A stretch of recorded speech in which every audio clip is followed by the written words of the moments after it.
안녕하세요. 40대 초반에 결혼 13년 차인 여자입니다. 살다 무교회 오로지 믿을 것이라곤 세상에 저 하나밖에 없다고 살아온 제가 아주 신출 규모하게 하늘의 뜻을 따르기로 한 정말 머선이루고 싶은 일을 사연으로 적어 보냅니다. 글이 부족해 보여도 재미있게 읽어주시면 감사하겠습니다. 저는 결혼하고 13년 동안 시어머니의 사랑을 제대로 받아본 적이 단 한 번도 없었습니다. 피 한 방울 안 섞인 시어머니하고 정말 세상 하나밖에 없는 딸과 모녀 사이로 돈독하게 지내는 것도 웃기겠지만 적어도 남이니까 남한테 미움받는 거 싫기는 다들 매한가지일 거라고 생각을 합니다. 그래도 이왕이면 똑같은 인사를 건네더라도 둘이서 같이 고맙다고 주고받을 수 있거나 혹은 서로 마주하는 자리가 있더라도 서로 한 번씩 하나라도 챙겨주면서 각자가 적어도 관심을 받거나 보살핌 혹은 애정을 받고 있다고 느낄 수라도 있으면 좋겠는 마음이죠. 이왕이면 중간에서 남편이 난처해야 하는 일이 없도록 시어머니랑 며느리가 둘이서 꿍짝이 잘 맞아 알아서 놀아주면 더없이 좋겠고 말입니다. 하지만 저의 경우는 어째 10년이 넘는 그 시간 동안 시어머니랑 그 흔한 고부간의 정조차도 들어본 적이 없었습니다. 일방적으로 저를 싫어해오신 저희 시어머니의 전적인 책임이었습니다. 처음 결혼하던 때 남편이 저한테 프로포즈를 어떻게 했냐면요. 내가 집을 해올 테니 넌 몸만 와라 하면서 참 박력 있게도 결혼하자는 소리를 했습니다. 저희가 연애만 거의 5년 정도 했었고 찐사랑이라고 이미 충분히 느낄 대로 느낀 때였지만 제가 경제적으로 그리 넉넉하지 못한 친정을 두고 있는 터라 쉽사리 결혼에 대한 얘기를 꺼내지 못한 상태였어요. 결혼을 하게 되면 적어도 신부가 예단이라든지 어른들 선물이라도 뭘 하나 사드려야 하는데 정말 당장에 10,000원짜리 가방 안에 사는 것조차도 저에겐 사치스러운 때였습니다. 대학은 어찌저찌 부모님께서 좋은 일 하라고 성공하려고 가진 돈을 다 쏟아부어서 보내주셨던 것이었고 때문에 대학을 다니면서도 온 집안의 생활비가 학비에 다 들어가는 바람에 제가 아르바이트를 하면 그걸 다 엄마한테 보내주던 상황이었고요. 내내 학점 관리를 하고 알바를 하면서 하루하루를 그 흔한 커피 한 잔조차 마시러 카페를 가는 여유를 느껴보지 못한 채 살았습니다. 그래도 대학만 졸업하면 뭔가 내가 꿈꾸는 대로 카페 한번 들어가서 여유롭게 커피 한 잔을 마시는 날이 올 거라고 장담을 하면서 정말 악착같이 이를 악물고 공부하며 돈 벌며 버텼습니다. 남들보다 불쌍하고 거지같이 살았는데 더 치열하게 살았다는 이유만으로 하늘이 도우신 건지 졸업 후 취업은 제대로 성공을 했어요. 은행에 들어가서 남들 돈 모으고 저축하는 거라도 보면서 내 돈 불려보자고 은행에 입사를 했는데 지금은 제가 연봉으로 따져보면 성과급까지 합쳐서 남편보다 정확히 1,000만 원 정도 더 벌고 있는 상태입니다. 돈 10,000원에 벌벌 떠던 제가 지금은 정말 그 시절을 생각해보면 엄청난 발전을 한 상태인 것이죠. 이제는 점심때마다 카페에 들려서 아이스 아메리카노를 직접 사다 마시며 살고 있으니 제 기준에서는 일이 아무리 힘들거나 지치더라도 딱 지금처럼만 쭉 살기를 바라면서 더 욕심을 내거나 더 바랄 것이 하나도 없었답니다. 하지만 지난 젊었던 시절에는 그게 아니었어요. 취업을 하긴 했는데 출근할 때 들고 갈 만한 가방이 없어서 제가 대학 때 메고 다니던 책가방을 들고 다녔습니다. 첫 월급 받자마자 더 복 많이 들어오라고 부모님 내복 사드렸고 남은 돈 중에서 처음으로 길거리에서 파는 3만 원짜리 가방을 큰맘 먹고 샀답니다. 그게 그렇게 좋아서 싸구려에 들면 들수록 빗바래져 가는 그걸 좋다고 들고 다녔었죠.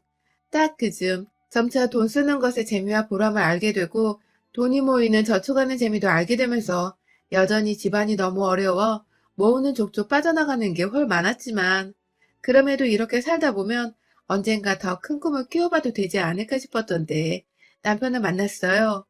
제가 일하는 곳에 고객으로 오던 사람인데 점심때마다 은행에 와서 자기 볼일을 보더니 하루는 제 쪽이 아니라 제 옆 창구로 가야 하는데 저한테 오는 손님과 번호표를 교환하더니 저한테로 오더라고요. 순간 이 사람 뭔가 싶었는데 그때 남편이 저한테 반해서 점심때마다 은행에 계좌 확인을 하러 왔었다며 좋아한다고 쪽지에 적어서 건네주더라고요. 참 영화 같기도 했고 순간 제가 무슨 로맨틱한 드라마 속의 주인공이 되어버린 줄 알았습니다. 남편은 그 근처에 직장을 다니던 평범한 회사원이었고요. 그렇게 저희는 퇴근을 하고 나면 누가 먼저 끝나더라도 중간 지점의 카페에서 만나 커피를 마시면서 수다를 떨고 시간을 보내다가 집으로 돌아가곤 했어요. 거의 매일같이 그런 식으로 데이트를 하다가 그즘 남편이 자취를 시작하면서부터 저희가 커피값 아끼자고 남편 자취방에 가서 커피를 만들어 먹거나 저녁을 먹으면서 또 오래도록 연애를 했어요. 남편과 살면서 계속해서 남편이 좋아져갔지만 제 살림살이가 그닥 나아지지 않아서 결혼 얘기를 차마 먼저 꺼내보지도 못한 채 거의 우울한 마음으로 서로를 맞이해 가던데 남편은 프로포즈를 했고 빈손으로 와도 제가 좋다고 그만큼 잃고 싶지 않다고 먼저 결혼 얘기를 꺼내준 남편 앞에서 미안하고 고맙다고 펑펑 울면서 프로포즈를 받아들였어요. 하지만 돈 없이 결혼하겠다고 오는 며느리를 과연 어느 시부모님이 마냥 환영한다고 두 팔 벌려 안아주실까요? 시부모님은 남편에게 미리 저의 가정 형편에 대해서 전해 들으셨는지 처음 저희 부모님을 모시고 상견례 자리를 갔던 때부터 부모님의 얼굴을 하대하듯 스쳐 쳐다보시고 대화도 잘 나누려 하질 않으셨어요. 밥만 먹다가 결혼 준비 얘기가 나오면 그거 우리 돈 다 나가는 건데 사돈이 알아서 뭐하게요? 라는 말까지 하시면서 저희 엄마 무안을 주시는 바람에 남편과 제가 참 당황하기도 했고 전 솔직히 남편에 대한 사랑이고 뭐고 그 자리에서 박차고 일어서라 했습니다. 내가 돈이 없으면 없지 이런 취급을 받아가며 대감집에 팔려가듯 결혼을 해야 하나 싶어서 엄마 아빠한테도 참 미안하고 서럽더라고요. 그런데 예상치 못한 전개가 흘렀습니다. 시아버지가 돌아가신 겁니다. 한순간에 아버지를 잃은 남편도 그렇고 시어머니도 그렇고 한동안 결혼 얘기를 입 밖으로 꺼내기도 힘들 만큼 모두가 정신없이 힘들었습니다. 그리고 힘들어한 남편은 저에게 더 많이 의지를 하게 되었고 모든 게 조금씩 정상으로 돌아가기 시작하던 때에 저희는 결혼을 하게 되었어요. 시어머니도 남편마저 떠난 마당에 혼자서 저에 대해 싫다고 마냥 미룰 수가 없으셨는지 결혼에 대해 그냥 해버려 하면서 덜컥 승낙을 해버리셨습니다. 어떻게 보면 저희 두 사람은 정말 100% 마음에서 우러난 시어머니의 허락을 받은 게 아니었던 것이죠. 그리고 그 후유증 혹은 불안감은 결혼 생활을 시작하면서 드러났습니다. 시어머니께서는 시아버지가 돌아가신 것이 전적으로 저에게 책임이 있다고 밥 먹듯이 말씀을 하셨습니다. 결혼식장에서도 시작하고 나서야 나타나셨던 시어머니. 결혼식이 끝나고 둘이서 신혼여행을 다녀온 후 인사를 드리러 갔던 날에 시어머니는 밥 생각이 없다고 저희를 그냥 돌려보내셨습니다. 저희가 당시 남편이 혼자 살고 있던 집에서 신혼집을 차리고서 가까이 있던 회사로 출퇴근을 쉽게 하고 있었는데요. 전화를 드리면 어머님이 바쁘다고 피하거나 만나는 것 자체를 거부하는 바람에 제가 남편과 함께 금요일 저녁이 되자마자 시댁으로 간 적이 있었어요. 그런데 어머니께서 문 열고 제가 서 있는 것을 보자마자 아유 재수없어 부정타 하면서 문을 쾅 닫아버리셨습니다. 그 바람에 저와 남편은 시댁 앞에서 문전박대를 당하고 한참을 서 있으면서 시어머니 이름을 애타게 부르다가 결국 집으로 돌아갔고 나중에 시어머니가 남편한테 보내온 문자가 아주 가관이었습니다. 저 하나 때문에 시아버지 돌아가신 것도 모자라 자기까지 죽일 참이냐고 부정탄인가 집 근처에 얼씬도 못하게 하라고 보내셨더라고요. 그 바람에 저는 저대로 이게 왜 나 때문인지 모르겠다고 울다가 남편 돌아가시고 마음에 안 드는 며느리를 들이셔서 마음이 착잡하실 시어머니의 마음이 이해가 안 가는 것도 아니라 혼자 울다가 아주 그냥 혼자 밤을 꼴딱 새워가며 힘들어하다가 출근을 했고 그렇게 그 주를 보냈어요. 이후에 남편과 제가 거의 매주 이틀, 아니 하루하루 찾아가서 시어머니께 무작정 저희야 밥 한 끼 먹어달라고 제가 밥 한 끼라도 지어드릴 수 있게 해달라고 빌면서 겨우 시댁 안에 들어갔고요. 시어머니는 정말로 밥 한 끼를 만들어주기만을 바라셨는지 밥을 다 차리고 나니 저는 혼자 나가라고 아들과 둘이서만 밥을 먹고 싶다고 하셔서 저는 정말로 집을 나갔어요. 그냥 시어머니가 말씀하시는 대로 독한 말을 하시며 제 마음에 빗을 꽂아도 다 제가 감당해야 할 몫이라고 생각을 하며 따르기만 했습니다.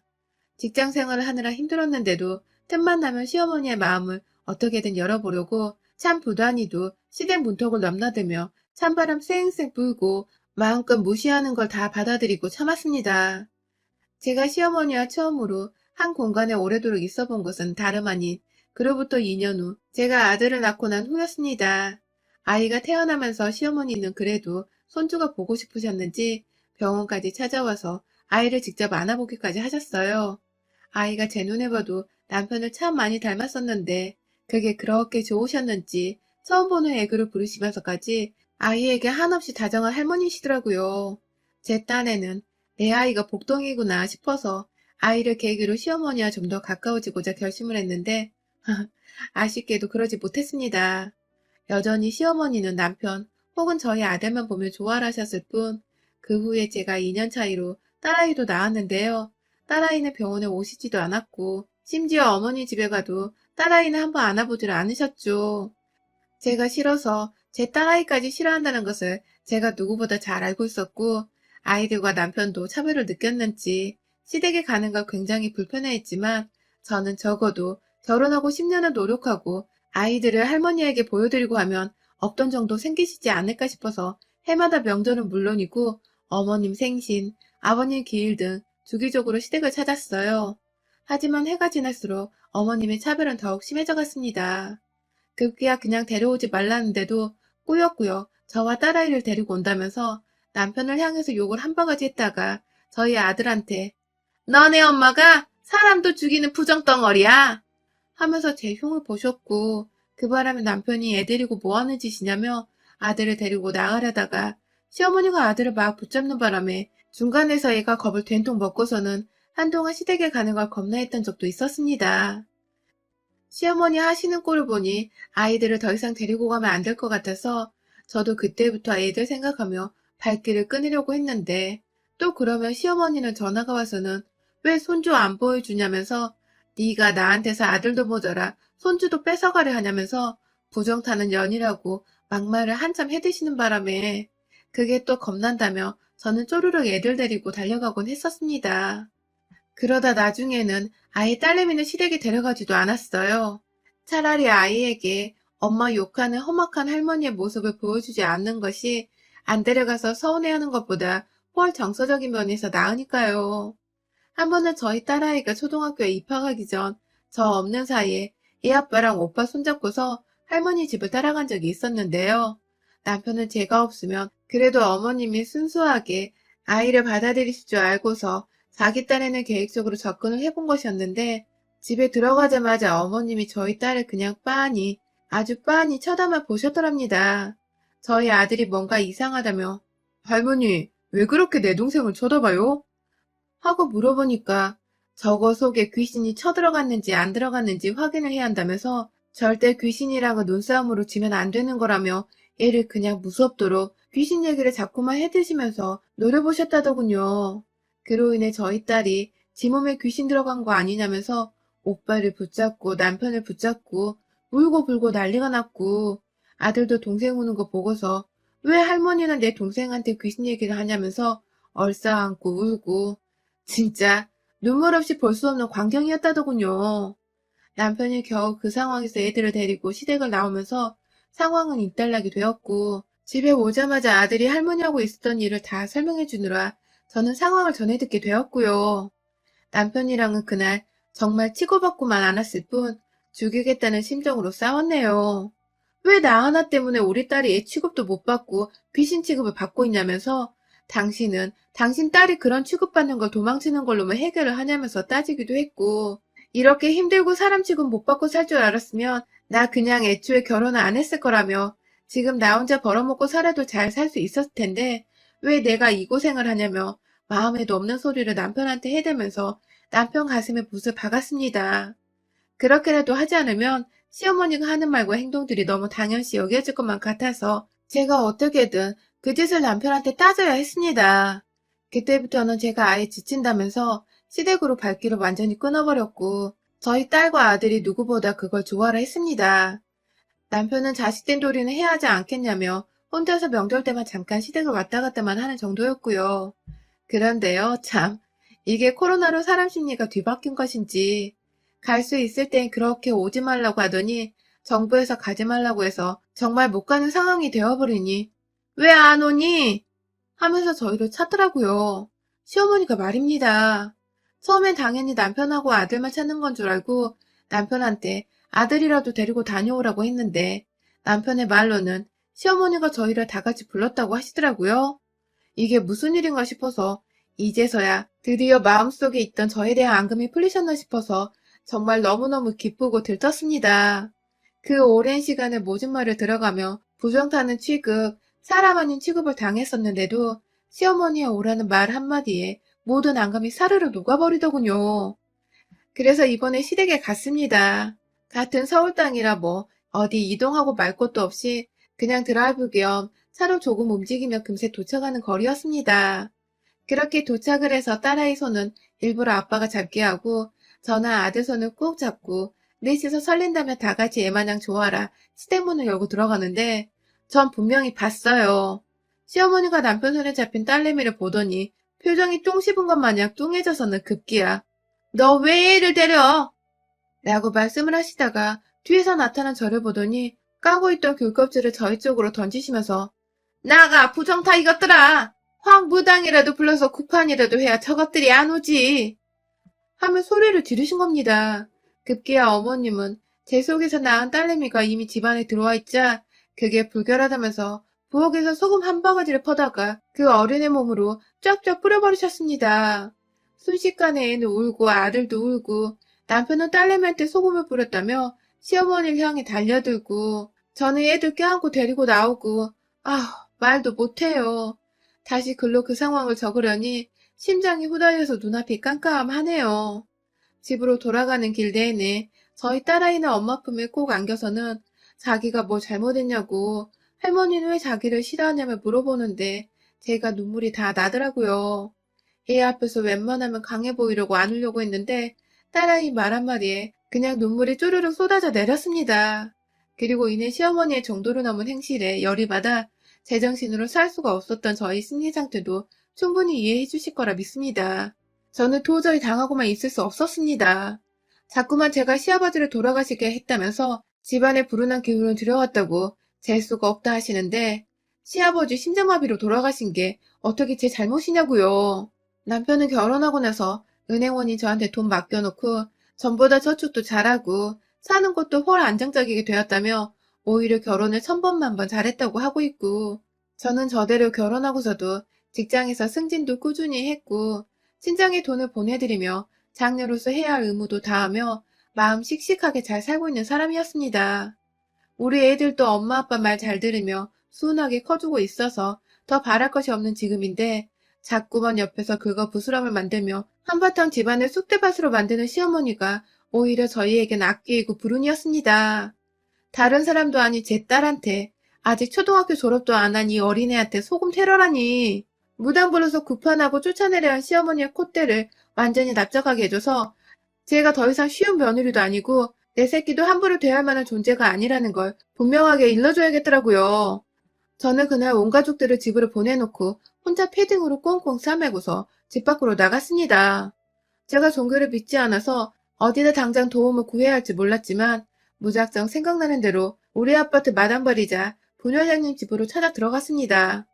아는 무당 있냐고 저렴한 무당 아무나 소개해달라고 하니 부녀회장님이 무슨 일이냐고 이유를 물어보시다가 제가 그간 겪은 10년치 시집살이를 고발하니 부녀회장님은 씩씩거리면서 뭐 그런 여편네가 다 있냐고 저희 시어머니 욕을 같이 해주며 자신이 잠보러 가는 무당을 소개해줬어요. 저는 그 무당의 연락처를 받아내고 돈을 더블로 드리겠다며 연휴지만 다음날 바로 고판을 좀 버려달라고 저희 시어머니 집에서요. 시어머니가 문을 열자마자 밀쳐내고 집 안으로 쳐들어가서는 무당은 무당대로 준비해온 구판 재료들을 가지고 온 집안에 깔아놓더니 급기야 제가 부탁한 대로 말도 안 되는 글씨가 적힌 부적 100장을 만들어 오셔서는 집안 곳곳에 그 부적을 붙이기 시작했습니다. 아주 그냥 뭘 모르는 제가 한눈에 봐도 이 집에 귀신이 안 들러붙으면 이상할 정도인 듯 아주 으스스하고 불결해 죽겠는 정도로 집안 가득 시뻘건 부적을 붙였고 기겁을 하며 바라보고 있던 시어머니는 급기야 저한테 네가 기어코 푸르는 몰고 온다 하면서 사람 아닌 취급을 또 하시는데 그게 또 재수가 없는 바람에 저는 바로 시장하세요 라고 무당한테 신호를 보냈습니다. 그러자 무당은 기다렸다는 듯이 온몸을 흔들어대면서 시어머니를 향해 들고 있던 부채를 치켜 올리더니 어깨를 막 내리치기 시작하면서 물러나라! 허허! 하면서 귀신 들러붙은 사람한테 고판을 지르는 것 마냥 흉내를 냈습니다. 그 바람에 시어머니는 나한테 무슨 짓이냐고 막 방 안으로 도망가고 베란다로 뛰쳐가고 그런 시어머니의 뒤를 용케도 따라잡은 무당은 지체할 것 없이 부채로 내리치면서 급기야 호주머니에서 꺼낸 방울을 들고 막 머리채를 흔들면서 악기야 물러가라 하며 삿대질을 시어머니를 향해 하는데요. 그 종소리는 제가 들어도 정말 오싹하더라고요. 그 와중에 무당은 칼이 어딨더라? 하고는 들고 온 가방으로 걸어가는데 뒤에서 시어머니가 무당 다리를 붙잡고는 참으세요 라고 빌더군요. TV에서 보는 그 작두를 생각했는지 막 제발 저 좀 살려주세요. 우리 집에서 이러지 말아요. 하면서 무당 아래 매달려서 한참 끙끙거리시는데 그 와중에 무당이 가방 안에서 꺼낸 건 바로 장난감 칼이었습니다. 시어머니는 시겁했다가 그 칼을 보고는 여태 상황 파악을 못하시다가 자기 눈을 의심하며 칼을 쳐다보더니 그제서야 이것들이 장난하는 걸 알고 긴장이 풀렸는지 풀린 다리로 그대로 바닥에 주저앉았고요. 저는 무당이랑 같이 짐 챙겼습니다. 여전히 집안에는 한가득 부적이 붙여있고 완전히 귀신이 와도 무섭다고 못 들어올 정도로 으스스하고 신내림 받을 듯한 분위기였는데 부적은 어머님이 알아서 떼세요. 소원대로 저는 무당불로 곧 해드렸습니다. 또 그 소리 하면 그때는 귀신 불러오라고 고판 버릴 거니까 각오 단단히 하세요. 하고는 깔깔거리며 무당과 현관 밖에서까지 웃음소리를 내다가 임무 수행 완료했다며 동고래를 마치고는 집으로 돌아왔습니다. 그날 시어머니는 남편한테 문자로 다시는 안 와도 된다. 나 혼자 죽을 테니 제발 너희들은 집에 오지 말아주라. 라고 애원할 테니 부탁이라고 문자를 보내셨고 무슨 일이 있었냐는 남편을 대신해서 제가 대신 답장을 해. 어머님 감사합니다. 라고 한 줄 답장을 했네요. 덕분에 저는 시어머니 콜을 답장하게 해주고는 더 이상 얼굴 보고 사과할 것도 없이 인연을 완전히 끊어버리게 되었습니다. 당분간은 남편도 자식들 상처받은 것에 화가 단단히 난 바람에 어머님은 정말로 우리 식구 얼굴 한번 못 보고 한동안은 사셔야 할 것 같네요. 여러분의 생각은 댓글로 남겨주세요. 오늘도 시청해주셔서 정말 감사합니다.